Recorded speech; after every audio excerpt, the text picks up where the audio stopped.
I'd like to talk a little bit about different regions of the body and their significance. So, as I have explained earlier, we have life force flowing through our bodies, through meridians, and every meridian is connected to a set of organs, and every set of organs is associated with a different element, and all these elements have different effects on our bodies. But the meridian itself can also be subdivided into several zones. And this is actually not traditional Chinese knowledge, but it's actually a little bit of a mix of the traditional Chinese medicine with the researchers of Wilhelm Reich, who wrote a lot about our muscular system. So Mr. Reich was massaging people, touching people, and he noticed that people who had the same psychological problems also experienced complaints and high muscle tension in the same areas of the body. So he started to map out, like, okay, what type of problems lead to what muscular problems. And he formed his theory of the pain body. That basically our body feels hurt somehow by events which happen to it, and when we have a cut somewhere, we feel pain, and as a result of the pain we contract our muscles, and by contracting the muscles we squeeze shut the blood vessels to keep us from losing too much blood. And in the same way it works with life force. So if something hurts us, then we reduce the amount of life force which flows there, so that the same event doesn't, in a way, create a poison or a loss of life force. So our energetic body is reacting in the same way as our physical body does. But our physical body is hurt by physical events, and our energetic body is hurt by energetic events. Well, if we start moving from bottom to top, if we look at the lower legs are also called the second heart. When things happen of an emotional nature, often also not to do with just personal emotions, but very much with the shared emotions. So our position within a relationship, our position within our work environment, our position within a family. These things reflect very strongly on the lower leg. So if we don't feel loved, we don't feel respected, we feel unwanted, we feel there is no space for us to really express our emotions, our feelings, or we are frustrated in our infatuations. This often leads to the lower leg forming kind of like an armor. The muscles contract, and also that part of the meridians is very much associated with this background and with these emotional events. So this part of the meridians also tends to stagnate if something like that happens to us, or if we have a pattern like that in our chi. The upper legs are very much about talent, and also how much we feed ourselves, how much do we allow ourselves to do what is within us to do, what is natural for us to do. Because a talent is just basically a slumbering ability to do something. And if we start working with it, we develop a method, we devote time on it, then the talent can turn into a skill. And all these sleeping talents are in the upper legs. And if we have enough time and energy to work with our talents, to play, to find out what is within us that wants to show itself, which wants to manifest, then usually the upper legs will be okay. But often we find that we don't have enough time to spend doing the things we would love to do, because there are so many things we have to do or which are expected of us to do. And often also we tend to focus our energy outward. What do other people want? What do other people need? What has to be done? Instead of what wants to be done. Also our living by schedules is creating a lot of problems in this area of the pelvis and the upper legs. Because talents surface once in a while and they show themselves. They come in waves. Like painters, they have their blue period, their red period, their yellow period. Because that energy wants to show itself, that aspect wants to show itself, wants to manifest itself. And in the same way talents come and go, they well up. But we tend to have schedules, like, okay, now I don't have time. Like, okay, when I'm on summer holidays, I will have time to develop my talents, to take a course and to do something like that, but not right now because I have to be at my meeting and I have to meet my deadlines. So often the upper legs and the pelvic area also get very stressed and blocked because of our organized lives, which prevent us from following our natural cycles. So then we get to the belly. The belly is basically the place where we store a lot of our, you could say almost primitive feelings or primitive patterns. So we all have emotional reactions to things which happen to us. When something happens, we can sometimes be glad. If this gladness is too extreme, it can become an addiction or an obsession.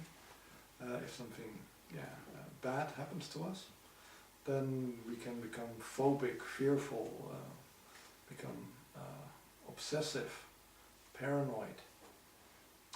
And these very primitive survival patterns and also the traumas which usually created these very strong primitive instincts can be found in the lower back and also in the belly. What we find is that usually around the back we find a lot of things which come from previous incarnations. So you can bring also feelings of guilt or fear or anger from your previous lives into your current incarnation. And usually all these energies, they want to be known, they want to move, they want to transform.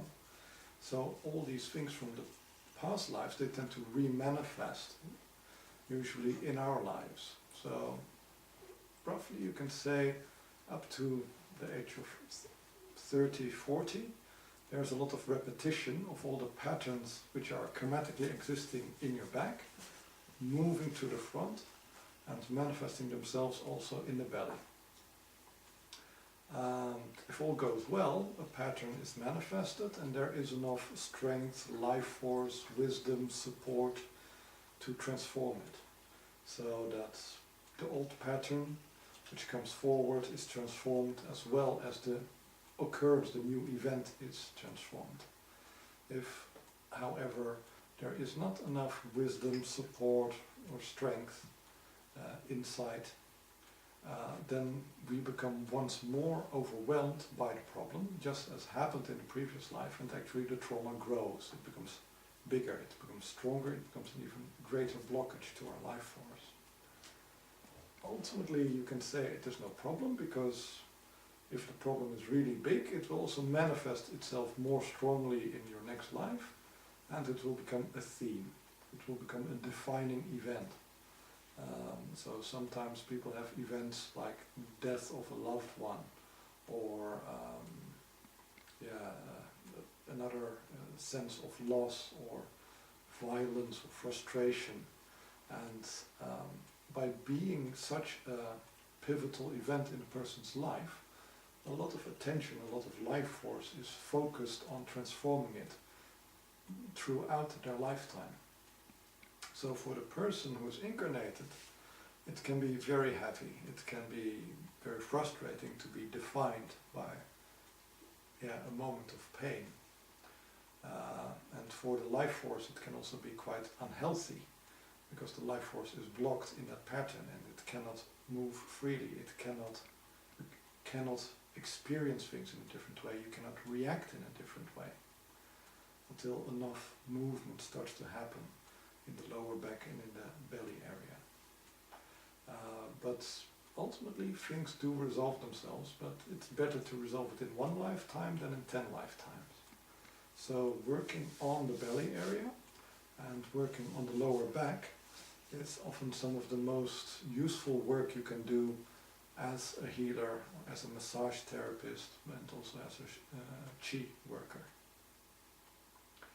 So if we move higher into the chest area, this is where we find a lot of survival patterns, of reaction patterns. So these are the newer patterns. These are usually the patterns which we build up in our current incarnation. Because we learn how people want us to respond, how they want us to react. So we are, in a way, every time we are incarnated, we have to relearn things. So what is my ethnicity?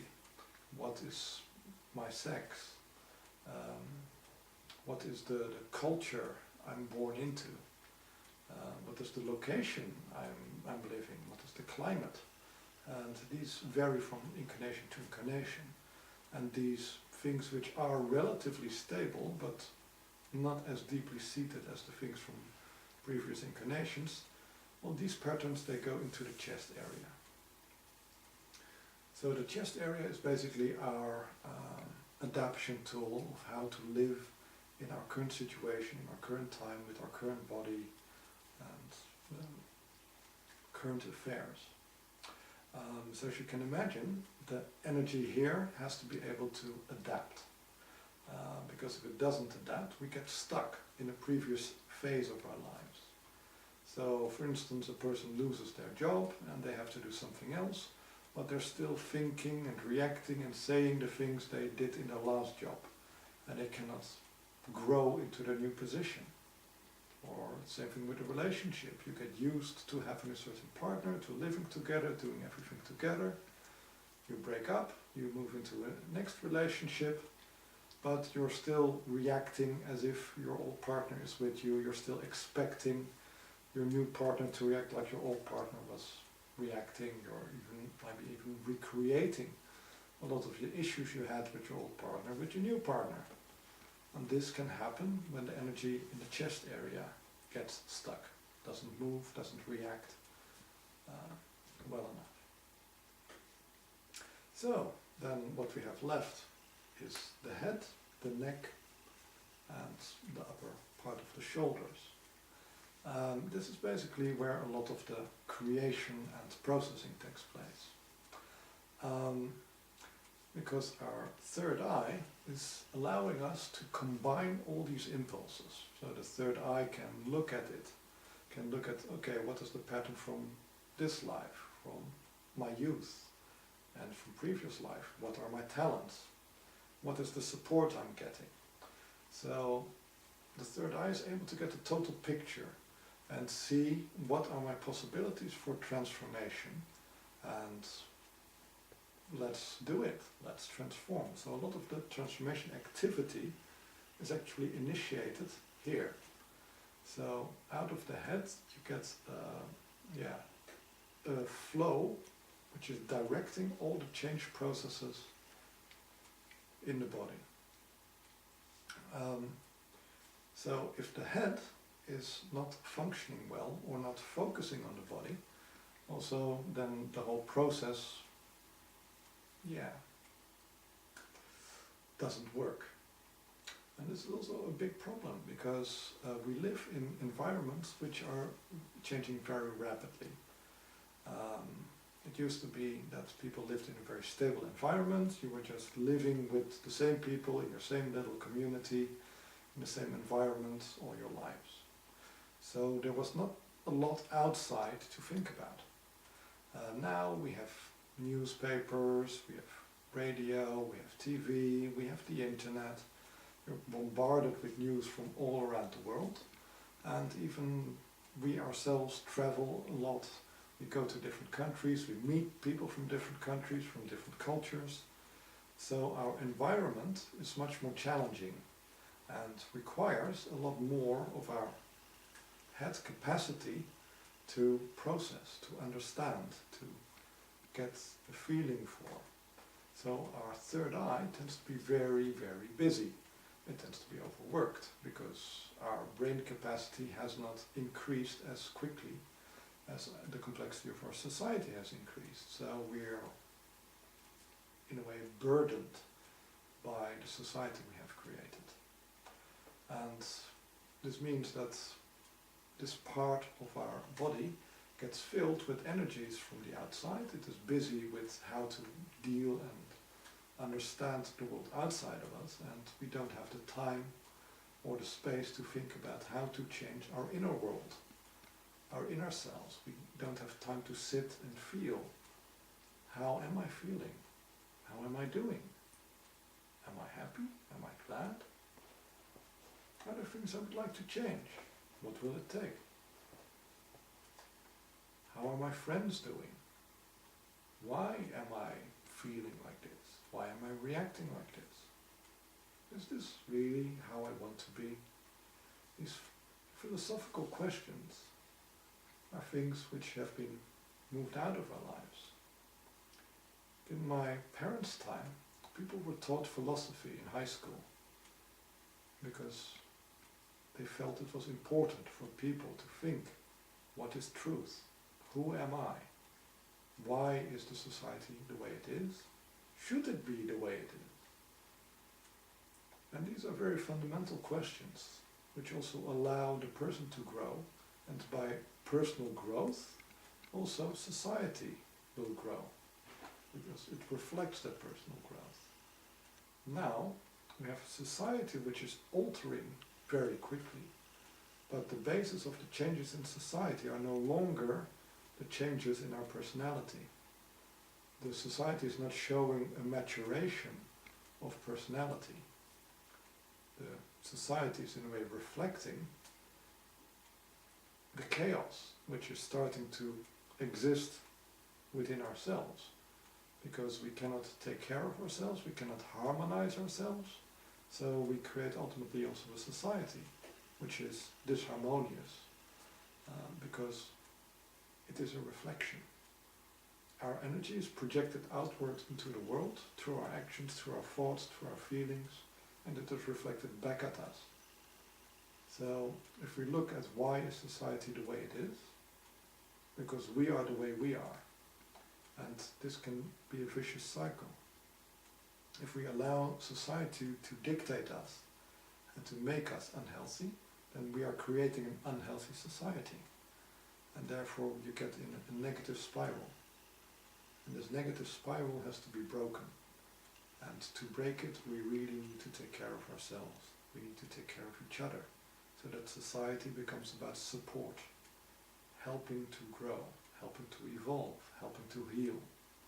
And when this is once again the basis of society, society will be a blessing to us.